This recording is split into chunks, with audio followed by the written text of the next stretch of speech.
Las opiniones vertidas en este podcast son de exclusiva responsabilidad de quienes las emiten y no representan necesariamente el pensamiento del canal. Muy buenos días, muy buenas tardes, muy buenas noches a todas, todos, todes. Aquí desde la Z, perdón, no es cierto, desde su podcast Una Semana un Libro, les damos la más cordial bienvenida a nuestro capítulo de esta semana, en donde abordaremos el libro El Pasado, una novela sobre el poeta Manuel Acuña de Víctor Palomo, y Premio Nacional de Novela Ignacio Manuel Altamirano, editado por Grijalbo.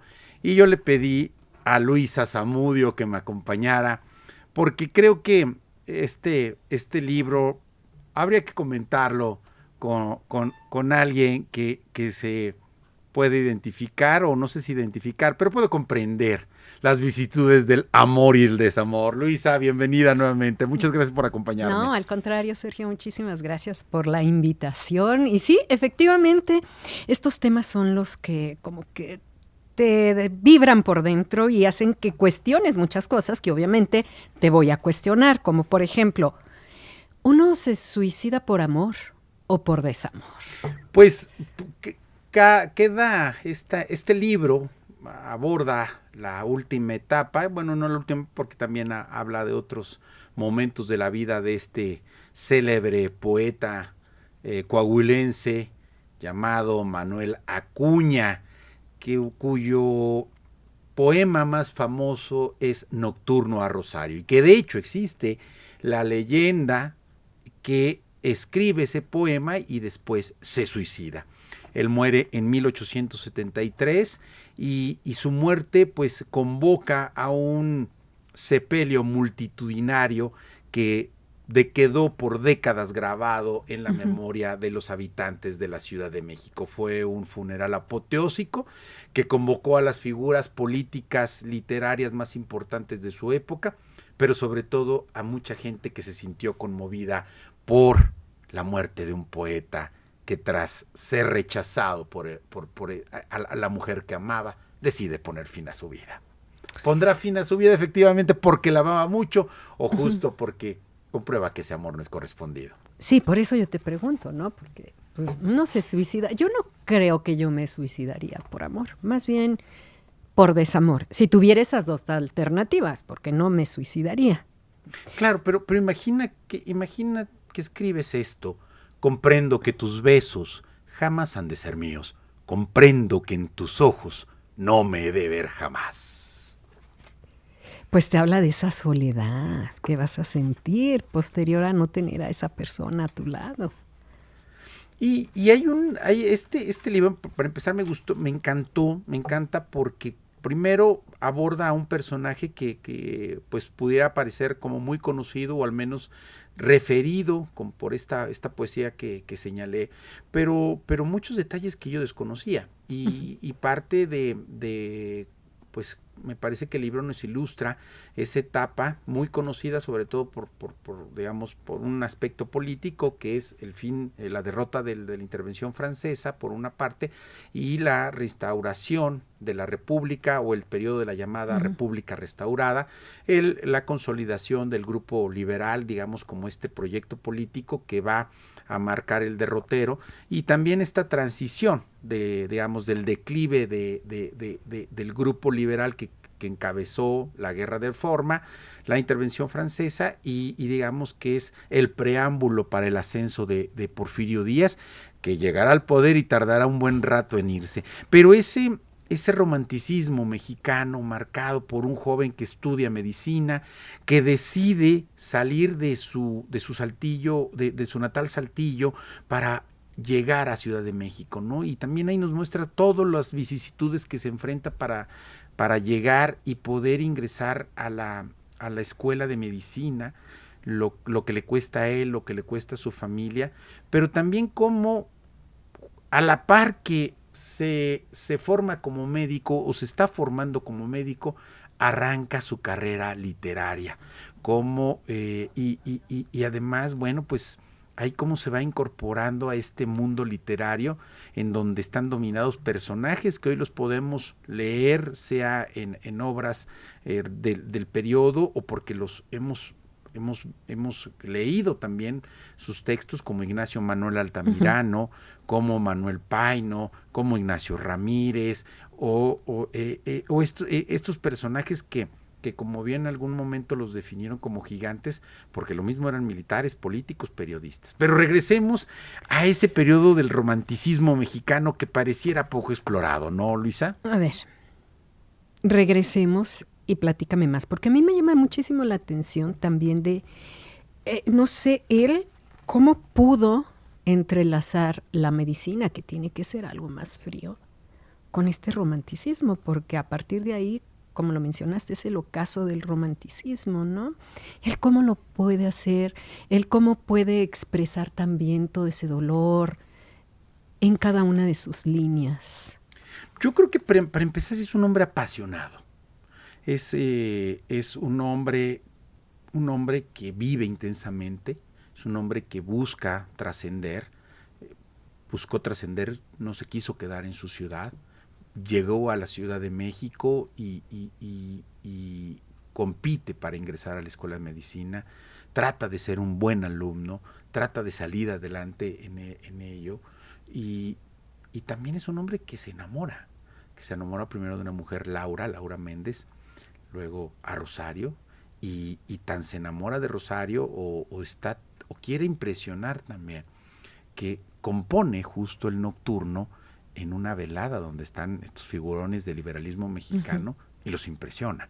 Como un jovencito de Saltillo va a retar a personajes como Ignacio Ramírez o a Ignacio Manuel Altamirano ahí en una velada literaria, y se va y escribe este poema que desborda de pasión, pero también diría de esa necesidad de ser querido, de ser amado. Yo diría que no solamente era apasionado, también era un hombre que estaba buscando amar y ser amado, aunque parezca un lugar común, pero sí. No, fíjate estos versos, estos poemas, ¿no? Bueno, sí, esos versos, dice: yo no he venido a prodigarte flores, que lleno está mi corazón de hastío, yo te vengo a ofrecer, público sea, por si me adopta mi amistosa idea, que tu niño infeliz sea hijo mío. Es que, ¿qué más le puedes pedir, no? ¿Quién era él? Juan de Dios estaba aturdido, Juan de Dios Pesa, su amigo. El dolor se había instalado en un área uniforme entre el cuello y la espalda, obligándolo a retorcerse como un entelerido. ¿Quién era él? ¿Quién era él que no había podido adivinar la desesperación del amigo, que no había podido estar en las tribulaciones del camarada, que no había podido hacer las preguntas necesarias en el momento preciso? ¿Quién, si no había podido evitar siquiera el saqueo de la habitación de Manuel? ¿Quién era él? ¿Quién, si no había podido llegar puntual a una cita con el compañero? La última, sí, aquel hombre tenía razón. ¿Quién era él? El panteonero lo hizo volver en sí, aunque de momento el sonido de las palabras no llegaba a sus oídos, como si quedara a mitad del camino entre él y el hombre. Al fin contestó: un amigo. ¿Un amigo? ¿Eso era en realidad un amigo cuando no había tenido el coraje de irle a avisar de la muerte de su padre al ver la esquela en la linterna? ¿Cuando lo había dejado solo en aquella noche oscura? ¿Era eso un amigo? Pesa contestó mientras pensaba en soledad. Un amigo, sí, un amigo, solo eso, no soy nadie. Soy el hijo de un teniente en el exilio. Soy Juan de Dios Pesa, el hijo de un traidor a la patria. Tengo 21 años. Soy uno de los tantos hijos de la capital. Soy nadie. Soy un dolor en la garganta. Soy un dolor de músculos en el pescuezo. ¿Quién soy yo? Soledad. Y eso nos llevaría a pensar la huella que deja el suicida, ¿no? Es exactamente lo que te iba a decir. ¿Cuánto afecta esa acción tan dolorosa a las personas que están más allegadas y que por un momento a otro no pudieron acudir, como él lo dice, a una cita, no pudieron estar en el justo momento, que dijeran, pude evitarlo? ¿Cuánto dolor dejas? ¿Cuántas cosas en el corazón y en la mente puede dejar todo esto? Y me estás diciendo, son jóvenes, no estamos hablando de personas de 60 y tantos, de 70 y tantos. No, son digamos, jóvenes. La flor de la juventud mexicana de la década de 1870. Son estos jóvenes que nacieron entre guerras, de la guerra de Reforma, la guerra de Intervención Francesa, la guerra, la dictadura de Santana, la guerra entre Estados Unidos. Es decir, son jóvenes que nacieron cuando la Constitución del 57 se estaba promulgando. Es decir, y aún en ese México de guerra, en ese México conflictuado por ideologías, por posiciones políticas, se dan ese espacio para sentir y amar, ¿no? Para enamorarse, o como bien tú decías, para sufrir por el desamor de que el ser querido no le corresponda. Pues es que considero yo que todo este dolor o todas estas guerras es lo que te lleva quizás a abrazarte de ese romanticismo, de querer amar, como tú lo has dicho, de querer pertenecer. Quizás esto sosiega un poco tu corazón de todo lo que está pasando a tu alrededor. Claro, y en parte, ahorita que tú me decías por qué provocó ese tumulto, por qué la gente estaba tan desbordada por Manuel Acuña, ¿no?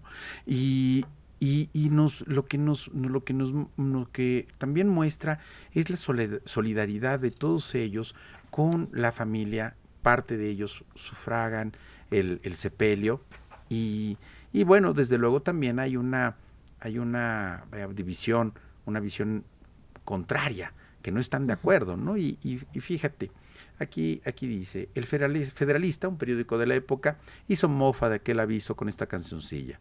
Así ya no habrá quien diga que estos honrados muchachos embolsaron los tomines que con gusto recaudaron, pues las anteriores cuentas, a mi ver, han demostrado que ni Barbero, ni Cuenca, ni Eduardo L. Gallo son capaces de cogerse plata ajena ni un tlaco. Cuando Dios me llame a juicio, si dejo algo atesorado, yo nombraré de albaceas a estos chicos tan templados que los dineros respetan como si fueran de barro.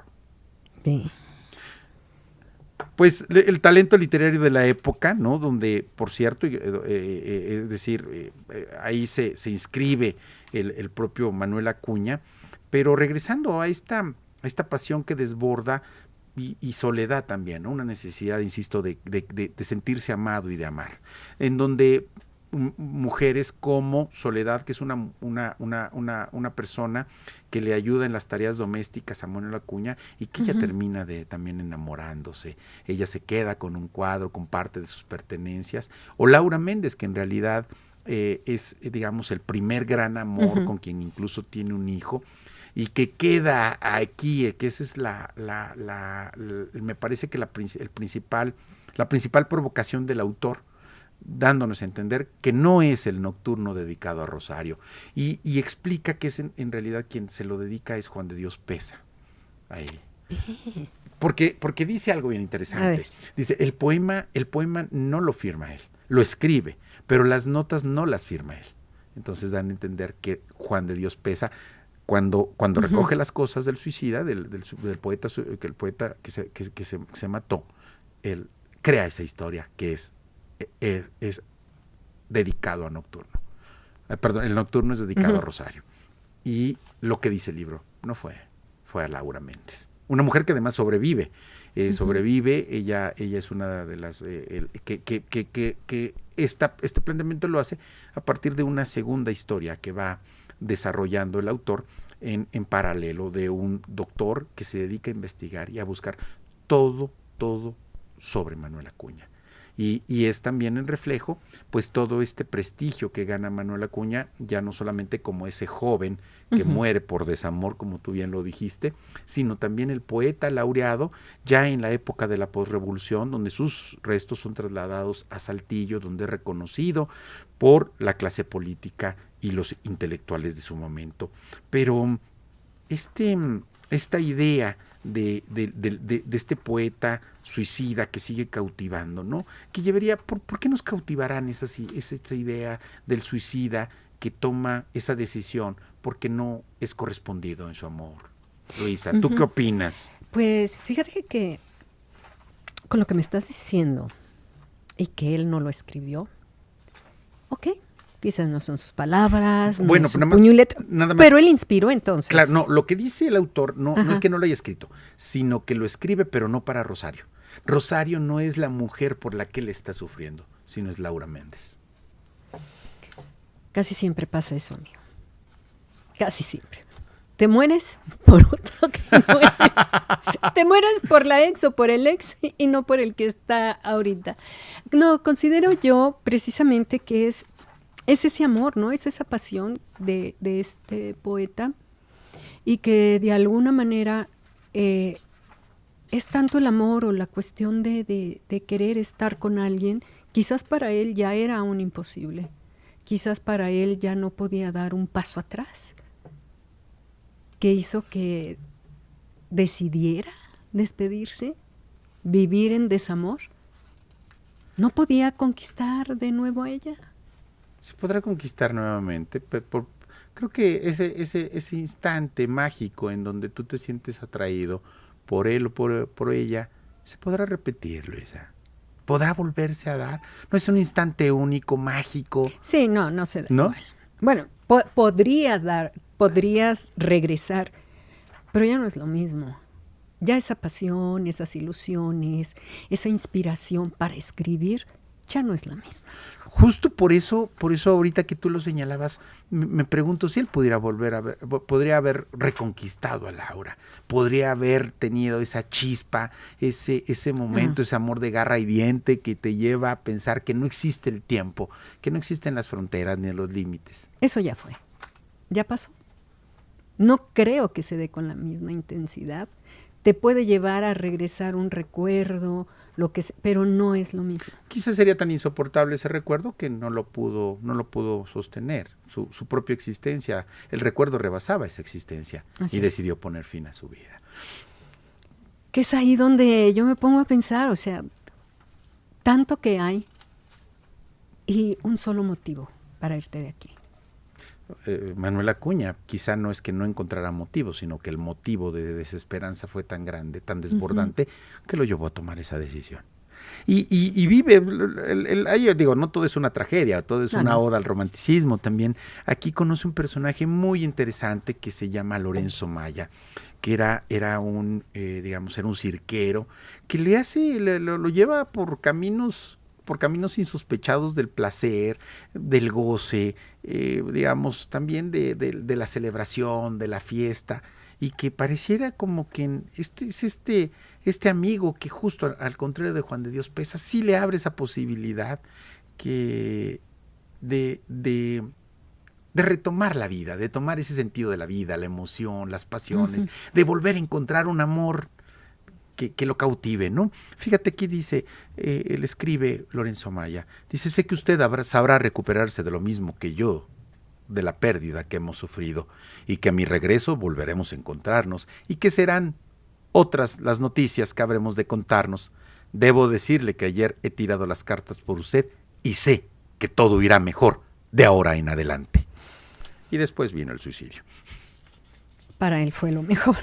Pero creo yo que eso alguien llega y te inyecta pues esa libertad, ese optimismo para que tú sigas adelante, porque él, Lorenzo Maya, ve las cosas desde otro punto, ¿no? De otro color, de sobresalir, resiliente, pero él ya no podía. El dolor o lo que él traía ya no. Podrían haber sido estas palabras que le llegaron más fuertes y que dijo, hasta aquí. No hay eso mejor que él me dice. Y era en ese momento un escritor laureado, un escritor reconocido. Sus obras se presentan en el Teatro Nacional. Ya forma parte de los digamos círculos literarios. Incluso es muy célebre el debate en el que él plantea su solicitud para ingresar a donde están personajes como Justo Sierra, vuelvo a decir, Ignacio Manuel Altamirano, ¿no? Y regresando un poco a esto de que plantea el autor sobre a quién le dedica ese poema, dice, de una cosa podemos estar seguros, el nocturno no fue para Rosario. Acuña debió escribir ese poema meses antes de aquella ocasión en la casa de Rosario. Comenzó mientras servía el primer trago, refiriéndose a los personajes que actúan en este pasaje. En casa de Rosario se llevaban a cabo pequeños torneos de poesía, declamación y oratoria, como ya le he dicho. Me explico. Me sigue. Acuña transcribió ese poema en una hoja suelta de memoria en la salita de junto al salón principal. Alguno de los presentes contó luego que, instigado por Ramírez, que hasta esa hora tenía ganada la partida de declamación, poesía e ingenio, Acuña se retiró entonces a la sala contigua y escribió eso que conocemos como el Nocturno a Rosario. Imagínese usted la escena, la casa de la señorita Rosario de la Peña. Una noche en septiembre de 1873 están don Ignacio Cumplido, uno de los editores más importantes de la época, Guillermo Prieto, el viejo Ramírez, Acuña, Antonio Mateos, acompañado de algún político de medio pelo y su secretario, un militar retirado con su señora esposa. Están también Rosario, su hermana Asunción y la madre de ambas, la señora de la casa. El vino se reparte discreto pero abundante. Imagino, aunque se escanciaba como corresponde a las buenas familias, como aquella que habitaba la casa de Santa Isabel número 10, una calle en la Ciudad de México, ¿no? Pero le decía la escena, imagine a Ignacio Ramírez, inoculado desde hacía mucho por la simpática belleza de Rosario.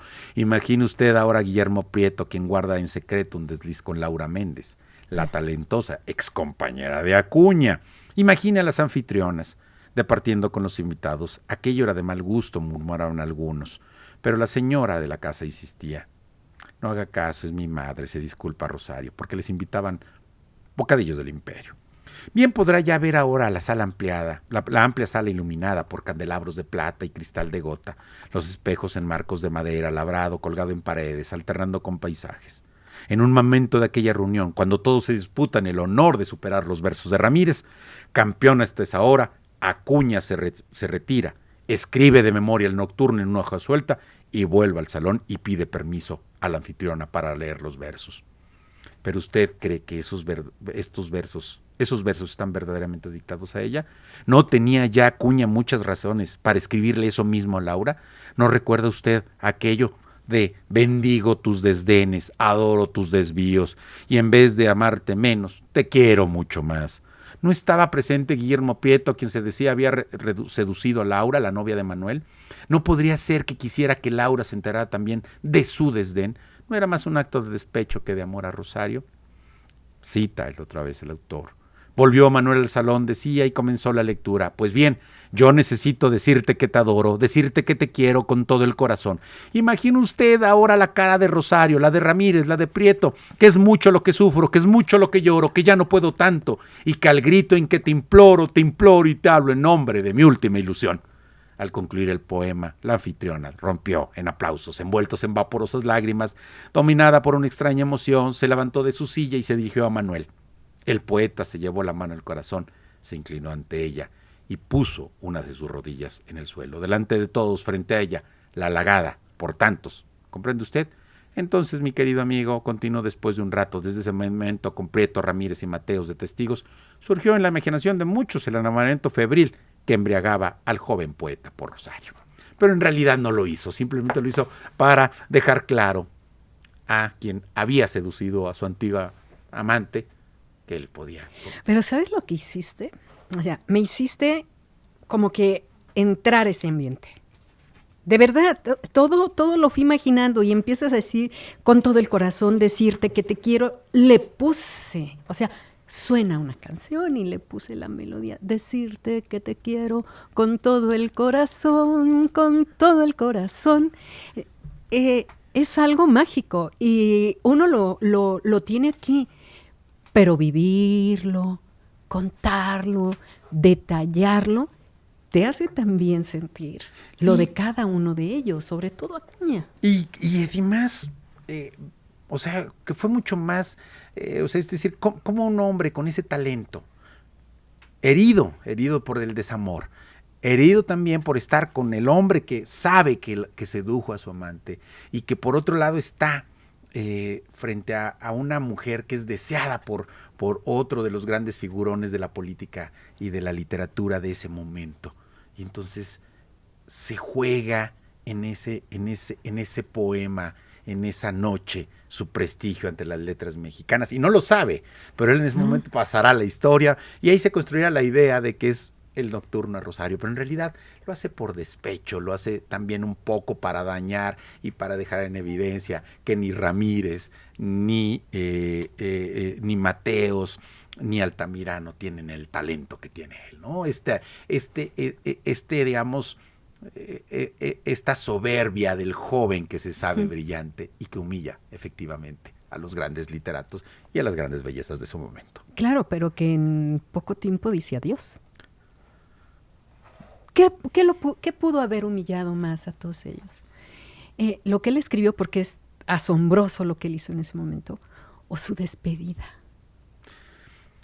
Yo creo que es que a pesar de hacer eso, a pesar de que muestra un talento que deslumbra a los figurones de su época, que deslumbra y que deja prendida a una mujer que es, por lo que la describen, una mujer hermosísima, a pesar de todo eso, su dolor es tan grande que no importa. No importa cuán laureado sea, no importa cuántos se lo reconozcan, no importa que lo desee otra mujer, que si en ese momento le dice a Rosario, cásese usted conmigo, seguramente Rosario le hubiera dicho que sí, pero eso no importa.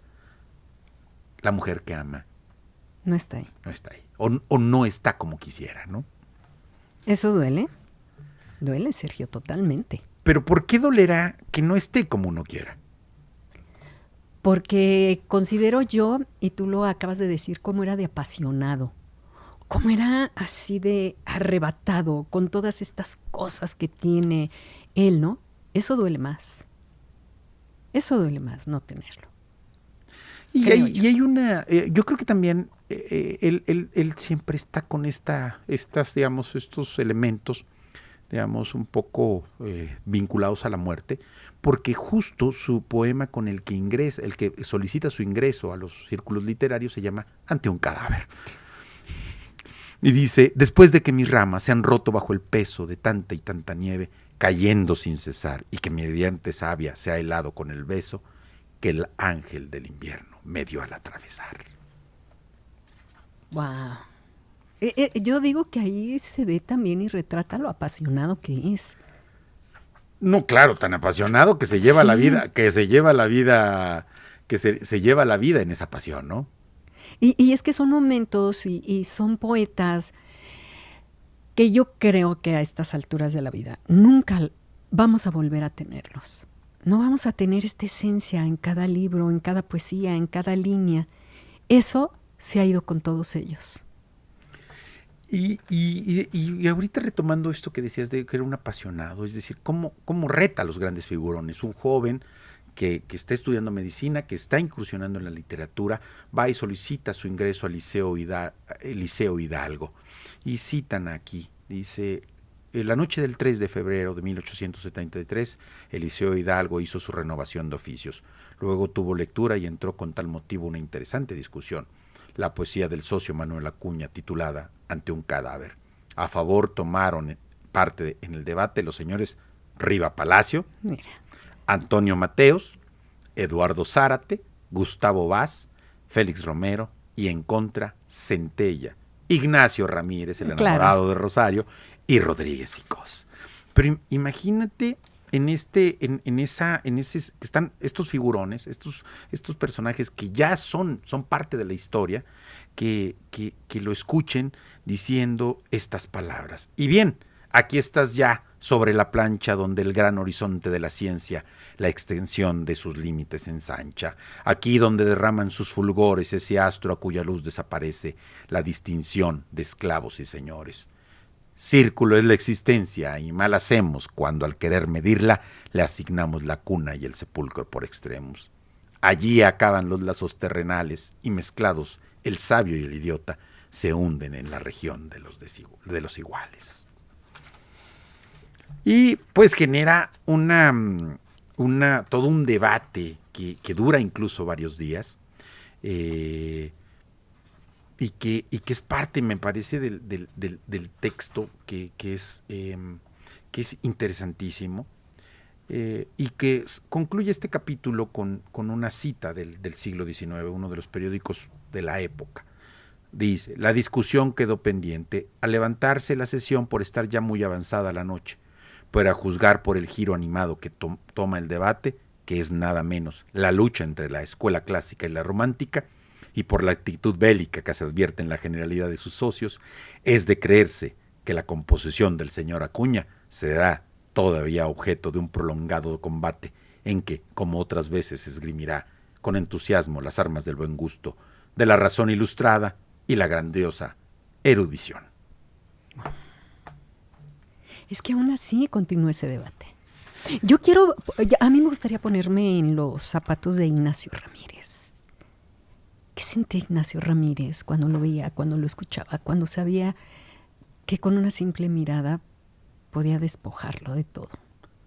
Con una mirada y con unas palabras, ¿no? Es decir, la mujer que le está cortejando, o que ya cortejó, pero sabe que en realidad el reto es Manuel Acuña. Sí. No seducir, digamos, no seducir a esta mujer, sino es ese enfant terrible que está ahí retándolo, ¿no? Con su genio, con su capacidad para escribir una poesía tan sublime, ¿no? Y que además no tiene la trayectoria o el tiempo que tiene Ignacio Ramírez. O sea, Claro.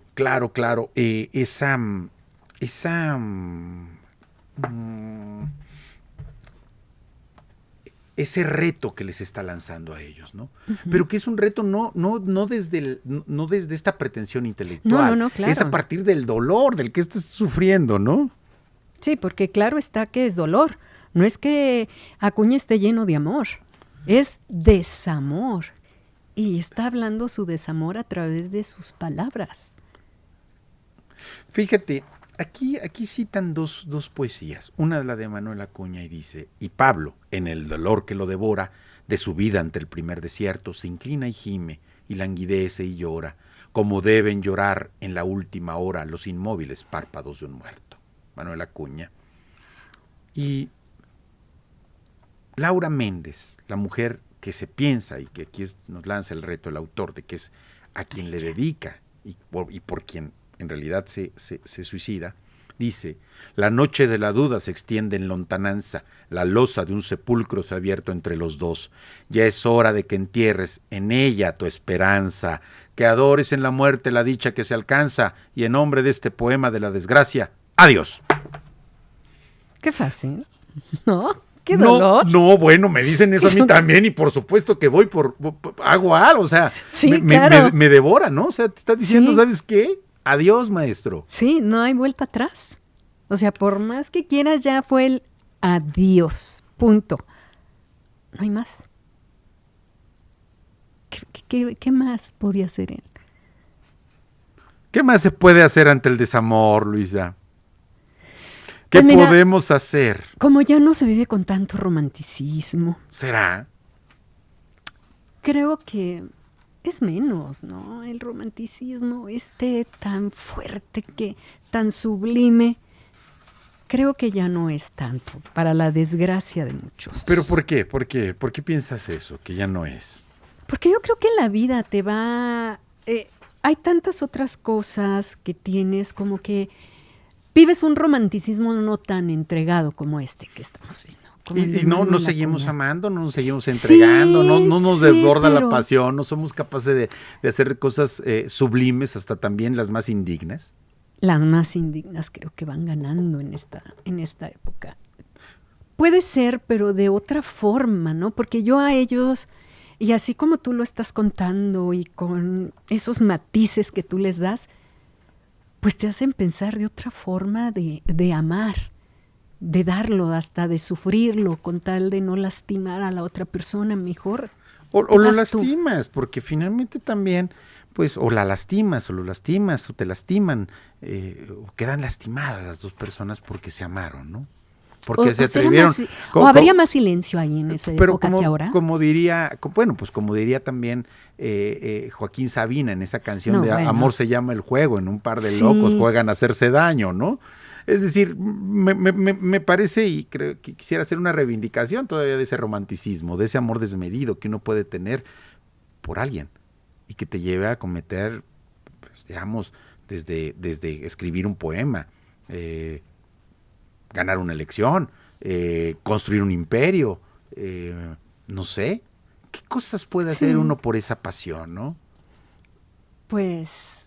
Y también qué cosas puede llevar a uno ese desamor en el que uno se dé cuenta que finalmente el amor no fue correspondido, o sí fue correspondido, pero en su momento, y entonces ahí viene la clave, buscar nuevamente con quién desbordar esas pasiones. Porque eso fue el adiós, ¿no?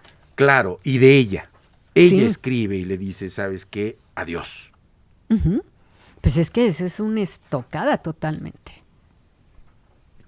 Duele, claro que sí. Y dicen, y que te lo digan tan firmemente que tú sabes que ya no hay más que hacer. Y creo que por eso él toma esa decisión, ¿no? Ya no sabe qué hacer. No sabe qué hacer. Y además es un círculo, ¿no? En el que está ahí constantemente. Un círculo con todos ellos que pues te hace llegar a hacer eso, a decir adiós, pero de otra forma. Sí, que no encuentre ese punto de... Ese punto que le permita salir adelante, volver a enamorarse, no de una mujer, sino de la vida, ¿no? Quizá es encontrar, estaba desbordado por ese desamor a la vida y no pudo encontrar el camino que lo llevara al apasionarse por la vida. Yo creo que es más fuerte el desamor hacia la vida, ¿no? Que hacia otra persona. Ahorita que tú lo estás mencionando. Porque alguien puede llegar, conquistarte, pero si ya no amas la vida, si tienes ese desamor por la vida, ¿quién puede llegar a conquistarte? No va a haber motivo que encuentres tú para poder continuar, ¿no? No va a haber un elemento al cual aferrarte, no va a haber algo que te sirva de asidero para poder continuar caminando en la vida, ¿no? Me parece que sí, frente a ese desamor, frente a esa, digamos, a esa marea que te desborda y que te lleva, o ese remolino que te arrebata, los deseos de vivir, pues difícilmente vas a encontrar algo, o se va a encontrar algo. Conjuguemos el verbo como desde la posición que queramos, ¿no? Pero terminaríamos como más bien, ¿cómo comprender estos personajes? Y que me parece todavía sigue existiendo esta idea del desasosiego tan terrible que lleva a cometer el suicidio, ¿no? Sí. Y creo que seguirá, ¿no? Aunque insisto que creo que ya no es tan intenso ese romanticismo, o quizás uno lo tiene de estos grandes poetas y lo que escriben, pero considero que aún estando el romanticismo en el presente, y si tienes toda esa pasión como la tenía Acuña, pues obviamente vas a repetir esa historia. Sí, y pues, como para irnos enfilando en el cierre de nuestro podcast de este día de hoy, de nuestro capítulo, pues recomendar la lectura, desde luego no en una enaltación del suicidio, lejos no, haríamos sí, totalmente.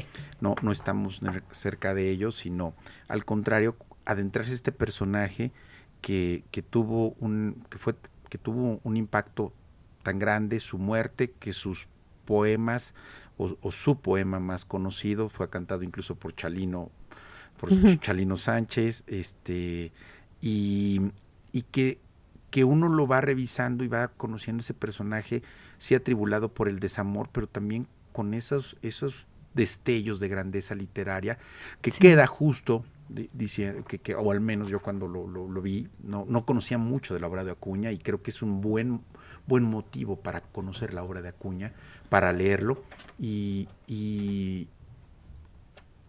sobre todo conocerlo, insisto, no este personaje marcado por el desosiego, sino el personaje que tiene esos destellos de grandeza, lo repito, y que se atreve a salir de su saltillo, donde sabe que pues, sus posibilidades son mínimas, y llegar a la Ciudad de México, ¿no? Sí, yo considero que ese es el punto. Y todo lo que él escribió y la manera de entregarse, la manera de ser, y como tú lo dices, lejos de enfocarse o de ver que cuando hay desamor hay un suicidio, que no debe ser así. No, yo creo que cerraríamos diciendo que siempre hay un motivo para seguir adelante, ¿no? Siempre hay una posibilidad para continuar, ¿no? Siempre creo que eso siempre hay esa posibilidad. Y cerraría con esto: hacer lo que hizo, salta el sollozando de improviso. Ella que era tan pura y cuya frente un cielo hermoso de virtudes era, tener que huir del mundo y de la gente, como la infamia y la traición lo hiciera. Wow, perfecto. El pasado, una novela sobre el poeta Manuel Acuña de Víctor Palomo, Premio Nacional de Novela Ignacio Manuel Altamirano, editado por Grijalbo. Muy recomendable. Luisa, te agradezco mucho que hayas venido nuevamente y de verdad, fue un excelente ejercicio. Muchísimas gracias. Bueno, pues muchas gracias a todas, todos, todes y nuevamente, por respeto al público, este programa no tiene risas grabadas.